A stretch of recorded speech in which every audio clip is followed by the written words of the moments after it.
Dream job ఆదిత్యతోనే సాధ్యం. Aditya degree colleges admissions open. For more information visit our website. Andhra Pradesh రాజధాని అమరావతికి సంబంధించి రెండో దశ ల్యాండ్ పూలింగ్ కి రాష్ట్ర ప్రభుత్వం సన్నద్ధమవుతుంది. దీనికి సంబంధించినటువంటి సమాచారం గత 2 రోజులుగా వైరల్ అవుతున్నటువంటి పరిస్థితి. అయితే ఎక్కడ ల్యాండ్ పూలింగ్ కి అవకాశాలు ఉన్నాయి? ఎందుకంటే ఆల్రెడీ అమరావతి నగరానికి సంబంధించి దాదాపు 50,000 ఎకరాల భూములు అందుబాటులో ఉన్నాయి. ఇప్పుడు మళ్ళీ సెకండ్ ఫేజ్ పేరుతో 44,000 ఎకరాల భూముల్ని తీసుకునేటువంటి ప్రయత్నాలు జరుగుతున్నాయి.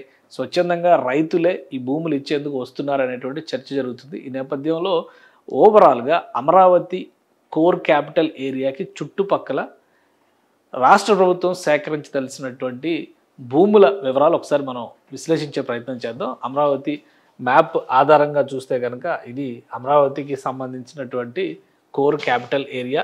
అంటే ఈ ఏరియాలోనే ఇప్పుడు రాజధాని నిర్మాణం జరుగుతుంది. ఈ గ్రిడ్ రూపంలో ఉన్నటువంటి ప్రాంతాలన్నీ కూడా రాజధాని పరిధిలోకి వచ్చేటువంటి ప్రదేశాలు. అయితే దీంతో పాటు ప్యారలల్గా అంటే సిఆర్డిఏ పరిధి వేరు, అమరావతి పరిధి వేరు. ఆ విషయం అందరికీ కూడా తెలిసిందే. ఈ సిఆర్డిఏ పరిధి మొత్తం చాలా పెద్ద మ్యాప్ కనిపిస్తే కేవలం ఈ సరౌండింగ్స్ మాత్రమే అమరావతి పరిధిగా మనం చూడాల్సి ఉంటుంది. సో దీన్ని దృష్టిలో పెట్టుకొని ఇప్పుడు రాష్ట్ర ప్రభుత్వం సెకండ్ ఫేజ్ ల్యాండ్ పూలింగ్కి సన్నద్ధమవుతుంది. ఒకసారి ల్యాండ్ పూలింగ్లో ఉన్నటువంటి ప్రాంతాల వివరాలు పరిశీలించేటువంటి ప్రయత్నం చేద్దాం. ఎందుకంటే చాలా ప్రాంతాలకు సంబంధించినటువంటి చర్చ నడుస్తుంది. ప్రధానంగా తుళ్ళూరు అమరావతి రాజధాని ప్రాంతం అనగానే తుళ్ళూరు అమరావతికి కేంద్ర స్థానంగా చూసేటువంటి ప్రదేశం. అయితే తుళ్ళూరులో కూడా చాలా ప్రాంతాల్లోకి సంబంధించి అంటే ఇంకా భూములు సేకరించకుండా రాష్ట్ర ప్రభుత్వం గతంలో ఇచ్చినటువంటి నోటిఫికేషన్ ఆధారంగా రావాల్సినటువంటి భూములు కావచ్చు, ఇతర భూములు కావచ్చు. ఇది తుళ్ళూరు అమరావతికి మధ్యలో ఉన్నటువంటి ప్రాంతం. తుళ్ళూరు మండల పరిధి ఈ చివరి వరకు కూడా ఉంటుంది. సో ఈ మండల పరిధిలో చూస్తే కనుక మనం ఈ ప్రాంతంలో మాత్రమే కోర్ క్యాపిటల్ ఏరియా. ఈ బ్లూ లైన్స్ అంతా కూడా ఇన్నర్ రింగ్ రోడ్డుకు సంబంధించినటువంటి మార్కింగ్. సో ఈ రెడ్ లైన్ అంతా కూడా అవుటర్ రింగ్ రోడ్డుకు సంబంధించినటువంటి మార్కింగ్.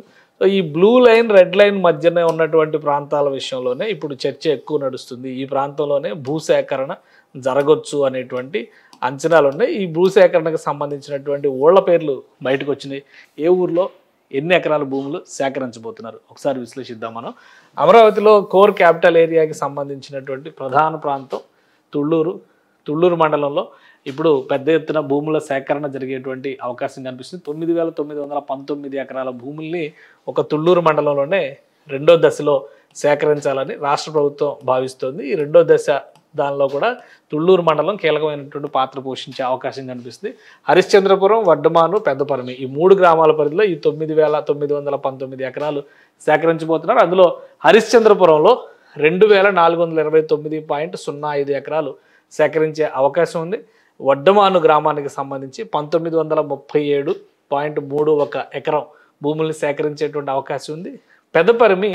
పెద్దపరిమిలో 6,513 ఎకరాలు సేకరించేటువంటి అవకాశం ఉంది. అయితే ఇది పెదపరిమిలో ఉన్నటువంటి పూర్తి భాగం కాదు, కొంత భాగం మాత్రమే ఇక్కడ భూసేకరణ దిశగా అడుగులు పడుతున్నాయి. ఒకసారి మ్యాప్లో చూద్దాం పెదపరిమి ప్రాంతం కానీ ఇవి ఎక్కడ ఉన్నాయి అనేటువంటి విషయాలు. ముఖ్యంగా ఈ గ్రామాల పేర్లు అన్నీ కూడా ఈ చుట్టుపక్కలే కనిపిస్తున్నాయి. కర్లపూడి కానీ మోతడక కానీ నిడుముక్కల కానీ తాడికొండ కానీ ఇవన్నీ కూడా ఈ చుట్టుపక్కల ఇన్నర్ రింగ్ రోడ్డు పరిధిలో ఇక్కడ హరిశ్చంద్రపురం అంటే తుళ్ళూరు మండలానికి సంబంధించినటువంటి హరిశ్చంద్రపురం ఈ ప్రాంతంలో ఉంటుంది. సో ఈ ఇన్నర్ రింగ్ రోడ్డు సర్కిల్ని దృష్టిలో పెట్టుకొని చూస్తే కనుక ఈ ప్రాంతాల్లో ఉన్నటువంటి భూములన్నీ కూడా ప్రస్తుతం రాష్ట్ర ప్రభుత్వం మళ్ళీ సేకరించాలి అనేటువంటి సెకండ్ ఫేజ్లో సేకరించాలనేటువంటి ఆలోచన చేస్తుంది. ఇంకొంచెం ఇది జూమ్అవుట్ చేసి చూద్దాము. జూమ్అవుట్ చేసి చూస్తే ఇంకా క్లియర్ పిక్చర్ కనబడుతుంది. సో ఇది మొత్తంగా రాష్ట్ర ప్రభుత్వం సేకరించదలిచినటువంటి భూములన్నీ కూడా అమరావతికి దక్షిణ భాగంలో పడమర దక్షిణ భాగంలో చూసినప్పుడు ఏ మండలాల్లో ఏ గ్రామాల్లో ఎంతెంత ఉన్నాయో ఒకసారి చూద్దాం. ఇది మనం ఓవరాల్గా ఈ జూమ్ చేసి చూసినప్పుడు ఈ మ్యాప్ ఇది అవుటర్ రింగ్ రోడ్డు, ఇది ఇన్నర్ రింగ్ రోడ్డు. ఈ ప్రాంతం నుంచి కనుక మనం చూస్తే ఈ ఇన్నర్ రింగ్ రోడ్డు ఆనుకుని ఈ ప్రాంతం అంతా కూడా ఇక్కడ కాజా వస్తుంది. కాజా గ్రామం వరకు కూడా మరొక దఫా రాష్ట్ర ప్రభుత్వం భూముల సేకరణ రెండవ దఫా భూముల సేకరణ చేపడుతుంది. తుళ్ళూరు మండలం పార్ట్ అంతా ఈ ప్రాంతంలో వస్తుంది, మంగళగిరి మండలం ఈ ప్రాంతంలో వస్తుంది. సో అది ఈ గ్రామాల్లో అంటే ఈ మండలాల్లో ఎన్ని గ్రామాలు దాదాపు 11 గ్రామాల నుంచి భూముల సేకరణ జరిగేటువంటి అవకాశం ఉంది. ఆ మండలాలు గ్రామాల జాబితాను ఒకసారి మనం పరిశీలిద్దాం. ఇది తుళ్ళూరు పరిస్థితి మనకు అర్థమైంది. ఇక అమరావతి మండలంలో వచ్చేటువంటి ప్రాంతాలు ఇవన్నీ కూడా చాలా ముఖ్యమైనవి. హరిశ్చంద్రపురంలో ఒక వంతెన నిర్మించేటువంటి ప్రణాళిక నడుస్తుంది, వైకుంఠపురంలో ఒక వంతెన నిర్మించేటువంటి ప్రణాళిక నడుస్తుంది. సో అమరావతి మండలంలో ఉన్నటువంటి వైకుంఠపురం, ఎండ్రాయి, కర్లపూడి, మోతడక, నిడుముక్కల గ్రామాల్లో 12,838 ఎకరాలని సేకరించేటువంటి ప్రయత్నం జరుగుతోంది. ఆంధ్రప్రదేశ్ ప్రభుత్వం రెండో దఫా ల్యాండ్ పూలింగ్లో ఈ 12,838 ఎకరాలను సేకరించే అవకాశం ఉంది. అందులో ఇక్కడ చూస్తే కనుక 336 ఎకరాలు వైకుంఠపురంలో సేకరించేటువంటి ఛాన్సెస్ ఉన్నాయి. ఎండ్రాయిలో 2,167.11 ఎకరాలు సేకరించే అవకాశాలు ఉన్నాయి. కర్లపూడిలో 2,947 ఎకరాలని సేకరించేటువంటి అవకాశాలు కనిపిస్తుంది. ఇక మోతడకలో 2,345 ఎకరాలు సేకరించే ఛాన్సెస్ ఉన్నాయి. నిడుముక్కల దగ్గర 2,013 ఎకరాల భూములను సేకరించే అవకాశం ఉంది. ఒక్క అమరావతి మండలంలోనే 12,000 ఎకరాల భూములను సేకరణ చేయాలనేటువంటి ఆలోచనతో రాష్ట్ర ప్రభుత్వం పెట్టుకుంది. సో ఈ రెండు మండలాల పరిస్థితి ఇది. మరొక మండలాన్ని కూడా మనం పరిశీలిద్దాం. తాడికొండ, మంగళగిరి మండలాల్లో కూడా భూముల సేకరణ జరగబోతోంది. తాడికొండ మండలంలో కీలకమైనటువంటి తాడికొండ, కంతేరు ఈ రెండు గ్రామాల్లో 16,463 ఎకరాలు సేకరించబోతున్నారు. ఒక్క తాడికొండ మండలంలోనే 12,797 ఎకరాల భూముల్ని రాష్ట్ర ప్రభుత్వం సేకరించబోతుంది. ఇక కంతేరులో 3,671 ఎకరాలని రాష్ట్ర ప్రభుత్వం సేకరించే అవకాశాలు కనిపిస్తున్నాయి. మంగళగిరి మండలంలో కాజా గ్రామం పరిధిలో 4,000 ఎకరాల భూముల్ని సేకరించేటువంటి అవకాశాలు కనిపిస్తున్నాయి. అంటే మొత్తంగా చూస్తే కనుక 44,000 ఎకరాలు 4 మండలాల్లో 11 గ్రామాల్లో సేకరిస్తున్నటువంటి భూముల జాబితా ఇది.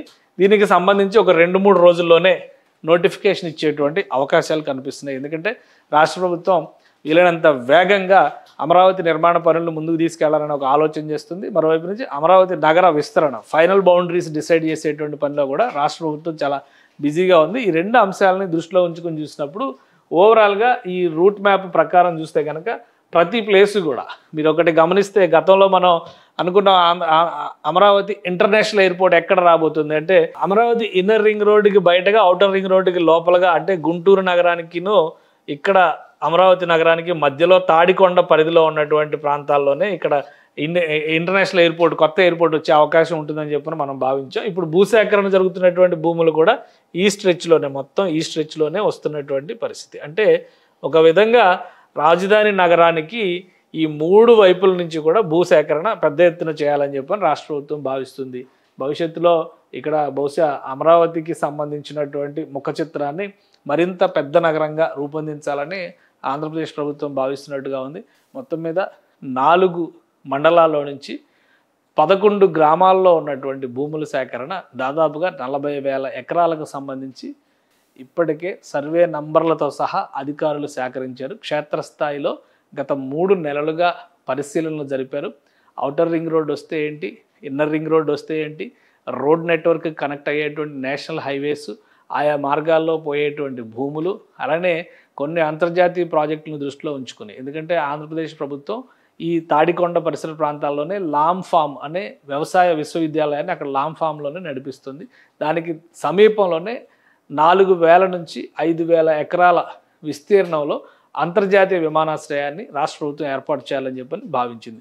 సో వీటి కోసం భూముల సేకరణ జరిగిన, భవిష్యత్ అవసరాల కోసం భూముల సేకరణ జరిగిన, ప్రస్తుతం అమరావతిలో ఉన్నటువంటి మోడల్స్ని డెవలప్ చేస్తే ఫైనల్గా రాష్ట్రానికి మిగిలేటువంటి, ప్రభుత్వానికి మిగిలేటువంటి భూములు చాలా తక్కువగా ఉన్నాయి. ప్రైవేటు సంస్థలకి, వివిధ ఆర్గనైజేషన్స్కి ఇచ్చేటువంటి శాతమే ఎక్కువ ఉంది. కాబట్టి భవిష్యత్ అవసరాలను దృష్టిలో ఉంచుకొని ఇన్నర్ రింగ్ రోడ్డుకి, ఔటర్ రింగ్ రోడ్డుకి మధ్యలో భూసేకరణ చేపట్టాలనేటువంటి ఆలోచన రాష్ట్ర ప్రభుత్వం చేసింది. స్థానికంగా ఉన్నటువంటి రైతాంగం నుంచి కూడా భూ సమీకరణకు మేము సిద్ధంగా ఉన్నాం అనేటువంటి ప్రతిపాదనలు పలు సందర్భాల్లో వచ్చిన నేపథ్యంలోనే ఈ గ్రామ స్థాయిలో, అక్కడ క్షేత్రస్థాయిలో పర్యటనలు చేసి అధికారులు ఈ జాబితాను రూపొందించారు.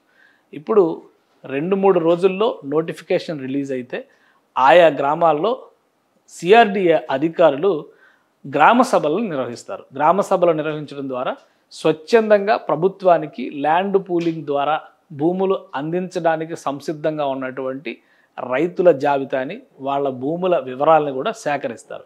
ఆ తర్వాత దశలో దశల వారీగా ఈ గ్రామాలన్నిటికీ సంబంధించినటువంటి భూసేకరణ ప్రక్రియను పూర్తి చేస్తారు. మొత్తం మీద ఒక 3 నుంచి 6 నెలల వరకు ఈ ప్రణాళిక అమలయ్యేటువంటి అవకాశం ఉంది. ఒకవైపు నుంచి అమరావతి నగర నిర్మాణం జరుగుతుండగానే మరోవైపు నుంచి అమరావతి నగర విస్తరణకు సంబంధించినటువంటి ప్రణాళికల్ని సమాంతరంగా అమలు చేసేటువంటి ప్రయత్నాల్ని ఆంధ్రప్రదేశ్ ప్రభుత్వం చేస్తోంది. ఆ క్రమంలోనే ఏపీ సిఆర్డీఏకి, ఎందుకంటే ఈ సేకరిస్తున్నటువంటి భూములన్నీ కూడా సిఆర్డీఏ పరిధిలోకి వచ్చేటువంటి భూములే. కానీ ల్యాండ్ పూలింగ్ ద్వారా ఎంతమంది సంసిద్ధంగా ఉన్నారు ఈ భూములు ఇవ్వడానికి అనే అంశం పైన ఒక స్పష్టమైనటువంటి వ్యూహాన్ని అనుసరించడానికి రాష్ట్ర ప్రభుత్వం ఈ గ్రామ సభలు నిర్వహించేటువంటి అవకాశం ఉంది. ఎక్కువ రోజులు వెయిట్ చేయాల్సినటువంటి అవసరం లేదు. మ్యాక్సిమం 3 రోజులు లేదా వారం రోజుల్లో ఈ నోటిఫికేషన్కి సంబంధించినటువంటి అంశాలు బయటకు వచ్చేటువంటి అవకాశం ఉంది. సర్వే నంబర్లతో సహా ఆయా గ్రామాల్లో ప్రభుత్వం సేకరించబోతున్నటువంటి భూముల వివరాలను కూడా బహిరంగ ప్రకటన ద్వారా తెలియపరిచేటువంటి ఛాన్సెస్ కనిపిస్తున్నాయి. సుమన్ టీవీలో మీ పర్సనల్ అండ్ బిజినెస్ ప్రమోషన్స్ కోసం కింది నెంబర్కి కాంటాక్ట్ చేయండి.